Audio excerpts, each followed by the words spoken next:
as we've seen in the report, as President Tinubu reaches the milestone of 1 year in office, we've had diverse opinions, on how he has performed so far, and the evaluation of his first year in office underscores the complex interplay between expectations, policy outcomes, and the shifting dynamics of governance under his stewardship. So I would love to have your opinions, my gentlemen in the studio. So far, I mean, it's almost a year already. So far, how would we say the Mr. President has performed, or will I say his administration has performed? Who would love to start? All right. Well, okay, thank you for the privilege. I think it's been a mixed bag of fortunes. Okay. The administration has actually underwhelmed itself by its poor reading of situations, its hasty implementation of policies it said were thought out in good faith, as well as, its refusal to face the realities on the ground. It has done more to be distracted by unnecessary, by unnecessary scenarios. For instance, like what is playing out in Kano. What is the federal government's business in it? A chieftaincy matter, where where the Constitution outlines what the Federal High Court can dabble into. Section 251 outlines it. And then a purported verdict was got from the Federal High Court at 11 p.m. And then now that it is being contested, and the government now has sent soldiers, sent DSS, policemen into a mere chieftaincy matter. That tells you how underwhelming this administration has been. How does that concern Nigeria as a whole? It's a disgrace. It's a shame.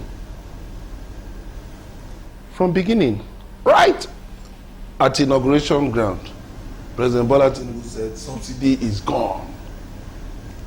That torpedoed everything in this country, and as we speak, we are still battling with that, with the monster that was unleashed by that hasty statement. There was no need, because we were deceived. Oh, the refineries will be ready by July.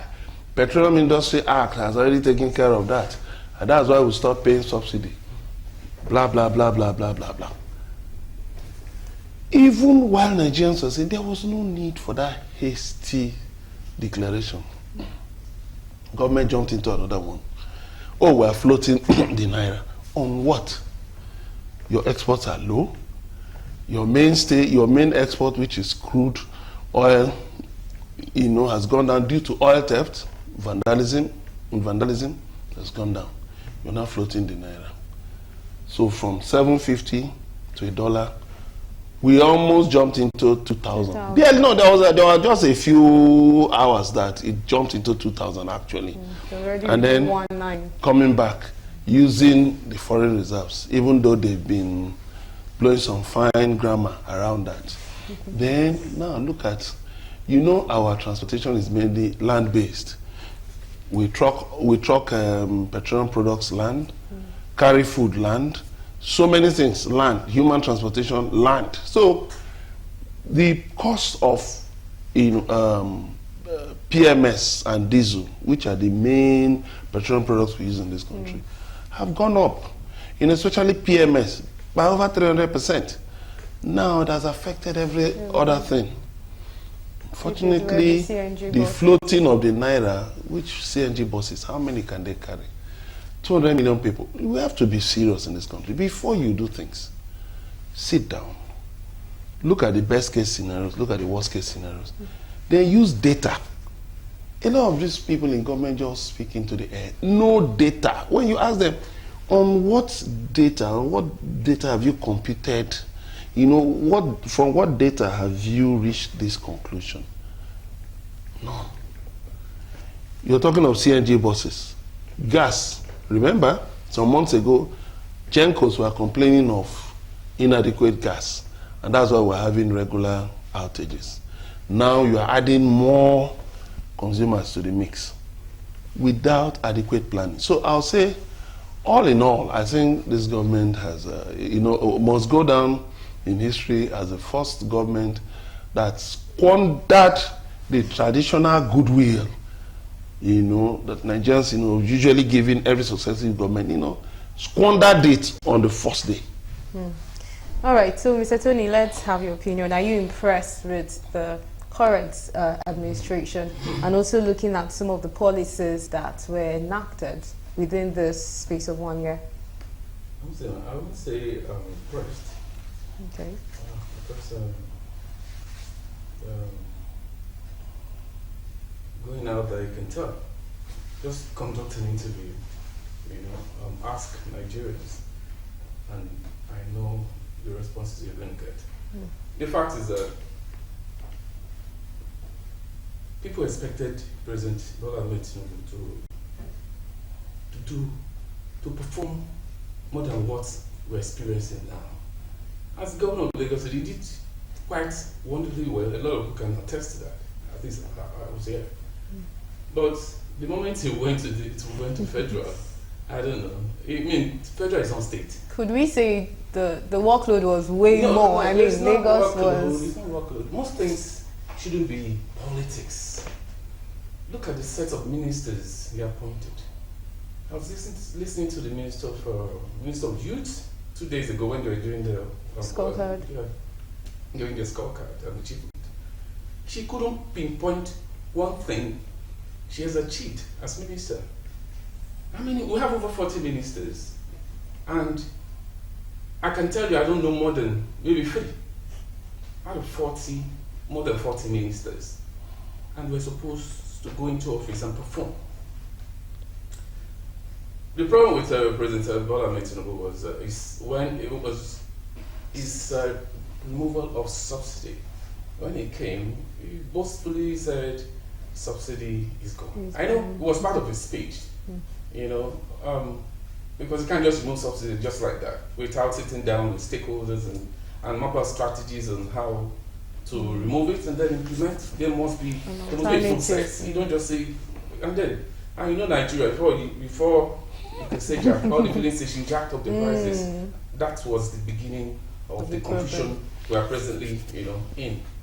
And instead of the president and his team to come out and say, oh, it's a mistake. No, don't do that. I said subsidy is gone. Doesn't mean we are starting implementation today. But we know everything, ITK, let's just go ahead. And till date, Nigerians are going through difficult times.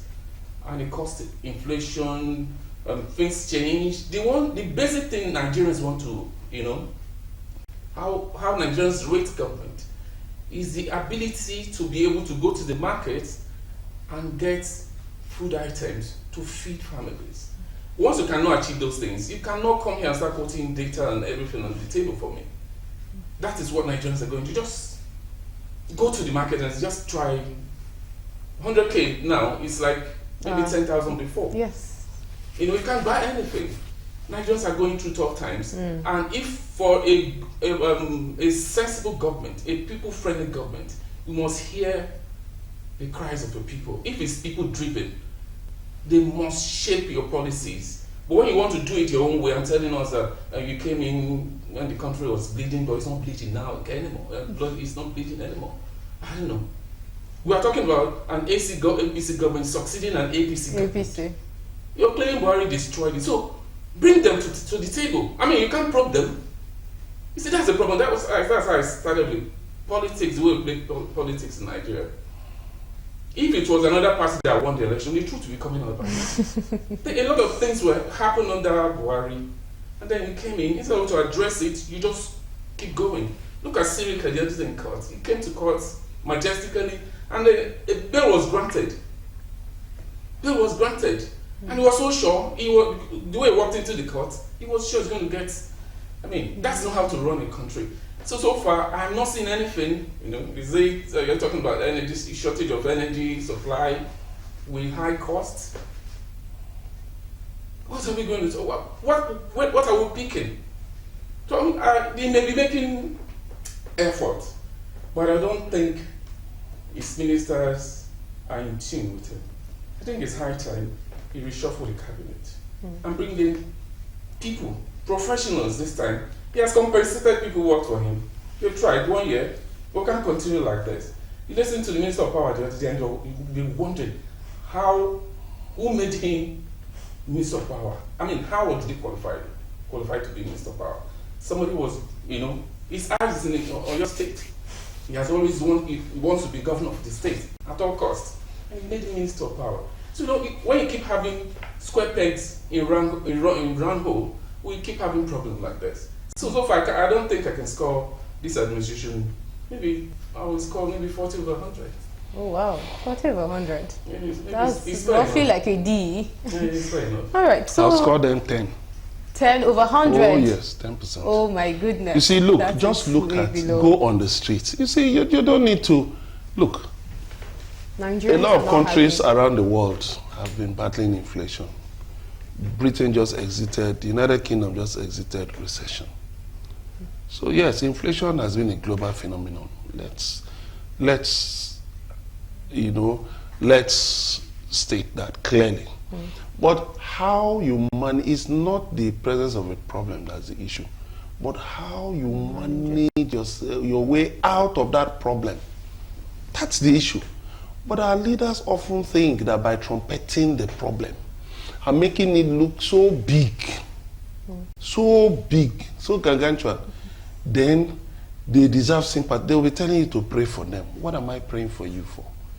You were the one that decided to run for president. You did all you could. You got there, and people are saying pray for you. I should hold you accountable. I should hold you accountable. And how will I hold you accountable? The easiest way is to go on the streets. What are the people saying? Excuse me, how are the people faring?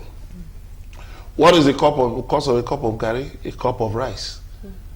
Even the minimum wage, you're still battling. You were able to blow subsidy, out of the sky within a few seconds. You were able to approve certain concessions, certain subsidies within seconds. But the minimum wage is taking you meeting upon meeting upon meeting. The organized labor has stopped of 615,000. It has now come down to 100,000. Not 500. No, well, 500,000. Okay, 500,000. Yet you are talking of 48. Then now you are going to, what's the latest? Is it 57 or something? Yeah, 52. And then you wonder whether these people are living in cloud cuckoo land. I mean, the people, if the people cannot get the basic standard of living, then you're a failure. You cannot be telling me Buhari destroyed the economy, but you are in the same party. 1. 2, Buhari actually borrowed from the IMF during COVID, the IMF loan, but Nigeria has paid it back. $3 billion, I think $3.4 billion. That has been paid back. That has been paid back. IMF announced it, that the money has been paid back. But what you're not doing is, you are moving towards 100% threshold in your domestic borrowing, and then your foreign borrowings. You're just borrowing and borrowing and borrowing, and things are getting worse. Yet, the profligacy in government has not stopped. You said you were going to cut the cost of governance. Nothing. You said you were going to do certain things. Nothing. Instead, what we see is that new agencies are being created. The jobs of MDAs, existing MDAs, are being duplicated. So, where are we? So just in line with what you're saying right now, because some people believe that there seems to be a trial and error approach when it comes to economic policies under this administration. Do you agree? I feel like what you're saying is already kind of in line, but do you agree that there seems to be this trial and error? Okay, let's try this. It goes wrong, let's try that. Okay, let's... They've done it many times. Okay. Policies, salt and all that. I mean, if it tells you that before policies are, formulated in Nigeria, most especially under the APC. I'm not limiting this in under Tinubu government. This started under Buhari's government, and people were led. We saw all these things coming from the first day Buhari took over. I've been saying it. Then President Tinubu was the leader of the party at that time. He never criticized Buhari. We didn't know he was waiting for his turn. So it didn't start there. And then an APC government succeed another APC regime, an old APC regime, and we continued. For instance, that subsidy removal was a hasty decision that I would have expected the president to, get into office, sit down, and get people involved. People are in that field because in 2012 in this country, I know what happened at Ojota, sponsored by the present occupant of Aso Rock. For 1 week, because Jonathan he wanted to, he didn't even, he only suggested it. And we were there for 1 week. People were being sponsored, were fed, a lot of jubilation, fanfare, musicians were paid, just to perform. And in the country, for 1 week, nothing happened. We never sponsored it. They're in government now. And so when he assumed office, I expected a lot from President Tinubu, I must say. But the moment he removed that, I was watching television the day he removed that subsidy. And I said to myself, that's mistake number one. And he may not get it right again. And exactly what I was saying. It doesn't look like a mistake he's regretting. Because but he reinstated subsidy. The Minister of Petroleum still come out clear to say that's what I'm subsidy saying. is gone, is gone. But he reinstated subsidy. IMF said he returned subsidy. They said they have removed subsidy. Well, So from that point, he ought to have done that. I saw them. I know I've listened to some of them. It was a mistake on his part. It was a statement. It wasn't in part of the statement he was making. It wasn't written in that speech. It wasn't. He just dropped it. And Nigerians ran, businessmen ran with it. I see no reason why the president is okay, let's put a halt to this. Because in 2012, this is what we did. And I won't want to repeat. Let's look at this thing holistically and how to remove subsidy and other things that will come to cushion the effect. It was never done. And they moved on. And then you have people, the one that annoys me the most, I was on my way here, I was listening to Obara on radio. I'm being interviewed live, was trying to, give us the president's achievement so far in the last 1 year. I didn't hear anything. And Ruben Abbas was grading him. He didn't say anything tangible. I don't even need that interview because I've been around. And once you perform as a leader, Nigerians, they know. The indicators are those empirical things we see down the street. That you can afford to buy something, that you have 10 naira in your pocket, it has value. That you can afford to send your kids to school. You can afford basic hospital, drugs. That you can afford to put housing over your heads and take care of your family. If a leader cannot provide this, then you're not supposed to be there. I don't need a special advisor, and they have multitude of them. And each time they come out, they have nothing to say. That's why I said earlier that the president needs to look at the people who are working for him. The moment he appointed Hadiza Balausman, to assess these ministers periodically, I thought, something new will happen. But I'm sorry, I've not seen it. 1 year gone, nothing so far. Nothing so far. All right, so which will lead me to my next question. Which among all the ministers would you say did it for you at the course of this period? I mean, you've made mention that some ministers are really... I will say the Minister of internal affairs. Okay, and why? Of course, you know the revolution going on with the passport office. If you used to visit the passport offices in Nigeria, you understand what the guy did. You can get your passport in a month right now, and just go online. You don't need to queue there.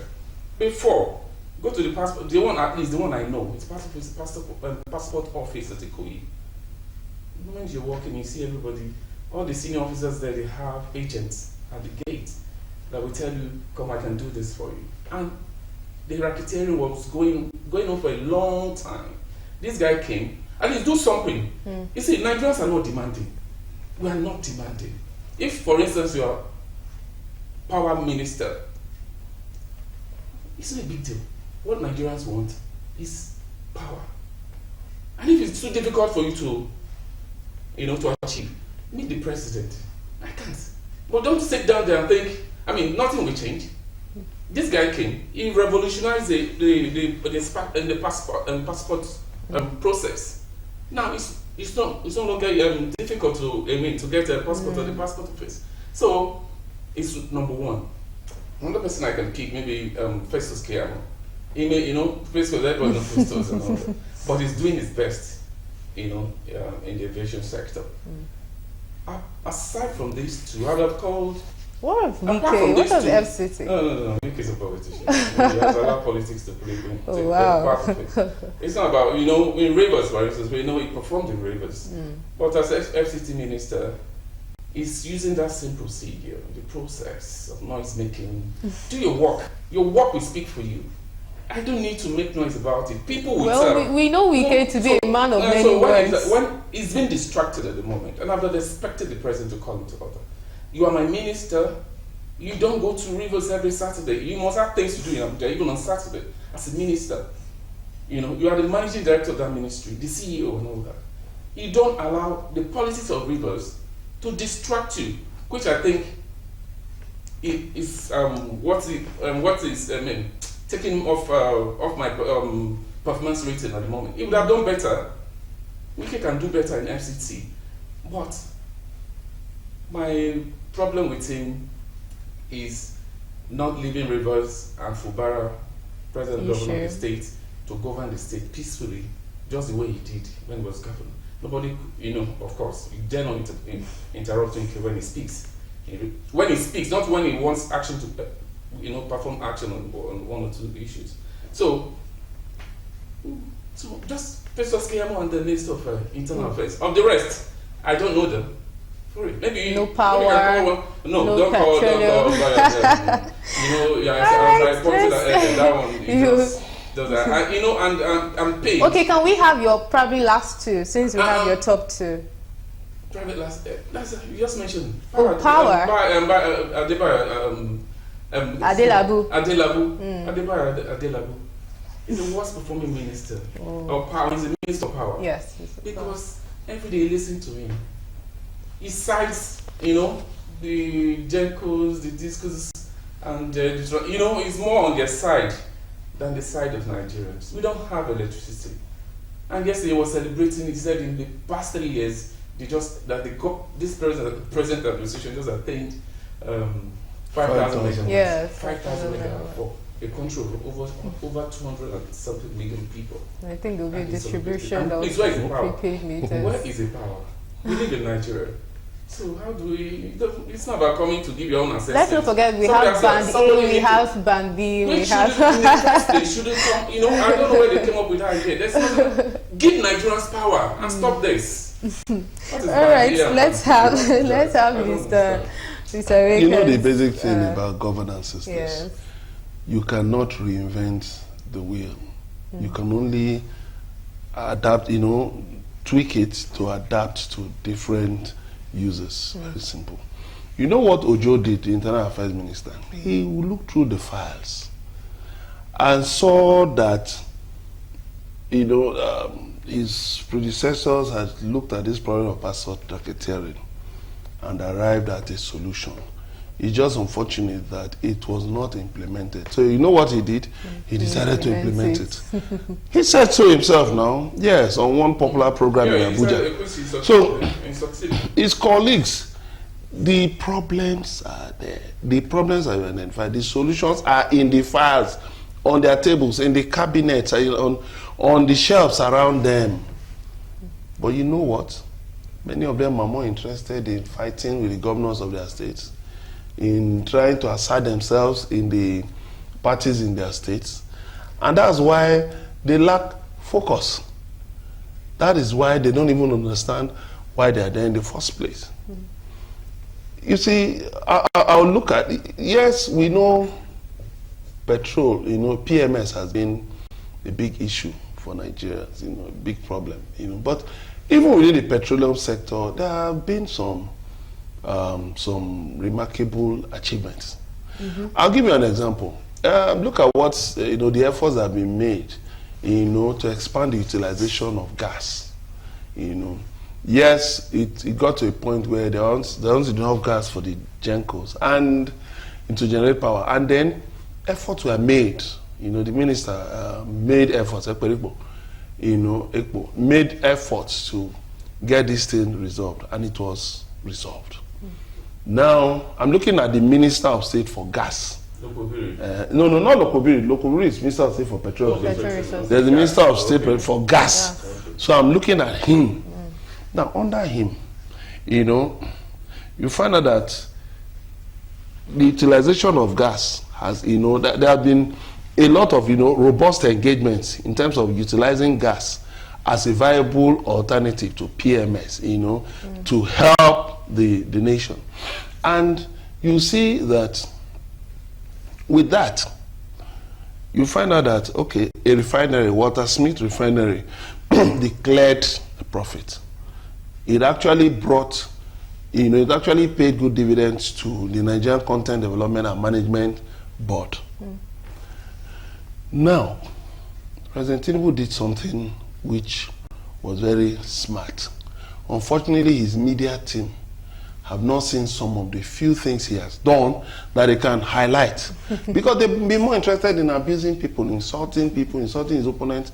So the little achievements, they can't even see it. A refinery in Nigeria has declared profit and paid dividends. Then look at how he moved NCDMB, because the immediate past executive secretary was having problems with the Minister of State for Petroleum Resources, Heniken Lekobiri. So the president quickly moved NCDB away from Lekobiri's supervision to under Ekpo. And there was some, we had some good news following from it, and NCDMB has actually recorded some remarkable achievements here and there. If you even look at their projects, if you look at what they, they are the primary drivers of local content. So if you look at what they've been able to do in terms of local content, but who is highlighting? I have not seen any of the president's, media men highlighting how far the country has gone to local content, because because of the the weakness of the naira is so weak, and therefore we must look for local substitutes to things we keep importing. We must increase our technical capacity. We must increase our manpower. The manpower produced locally, such that we can now, as the population grows, as our needs expand, as our needs increase, then we can have homegrown manpower to deal with these issues, and which of course have been dealt with. But if you look at petroleum resources, the oil majors are exiting, but there is a challenge that they people have said they should clean up the Niger Delta before exiting. Now, as they are exiting, they've not been able to clean it. As they are exiting, now they are declaring losses. Look at Seplat, declaring loss, and then oil theft remains. Now, what has government been doing about oil theft? Then we come to security. You come to security. You only hear about the Minister of Police Affairs from time. Virtually, occupants of that office, just from government to government, have virtually disappeared into thin air. Minister of Police Affairs. Now look at the forest. We have 55 million arable, acres of arable land. But we have herdsmen in charge of those forests. We have over 2 million Nigerians in IDP camps. you know, who have been forced out because of violence from Boko Haram, ISWAP, herdsmen, and sundry fellows, insurgents in different parts of the country. You know, I actually passed through somewhere in the southeast recently. That was just empty villages, empty. Big houses, small, not even what's it called, a fowl or a goat. I didn't see any, everywhere empty. You know? So now you see all these places, and a lot of these people are predominantly farmers. Now they have been displaced from their regular vocation.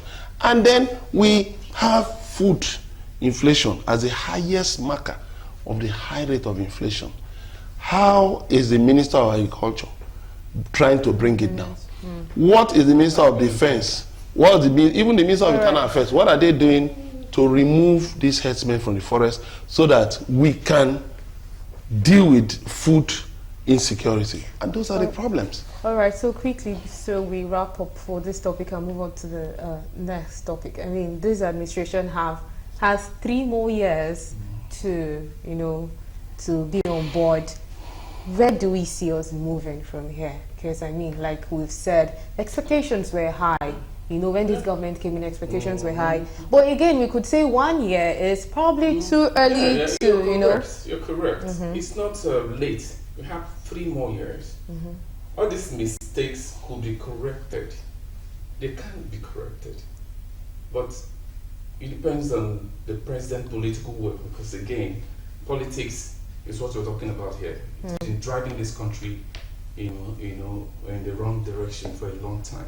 If the president have the political will, as he said earlier, that if you fail to perform as a minister, you'll be shown the door. This is the time. Don't wait for them to spend 2 years, just like Buhari did. Buhari left ministers for 8 years, you know, doing nothing. So if you don't perform, please go. There are Nigerians who are capable. And when you're giving them assignment, there must be timeline attached to it. You know, I remember when somebody was governor of Lagos State. Road projects are timed. You know, you don't just come and start a commission. No, like most governors do. And then 8 years is undone. You know, so it's doable. The president now he has listened to the feedback from Nigerians that the administration didn't do well. They can go back, sit down, and look at those people who are supposed to drive his policies. Because you know he's not doing this alone.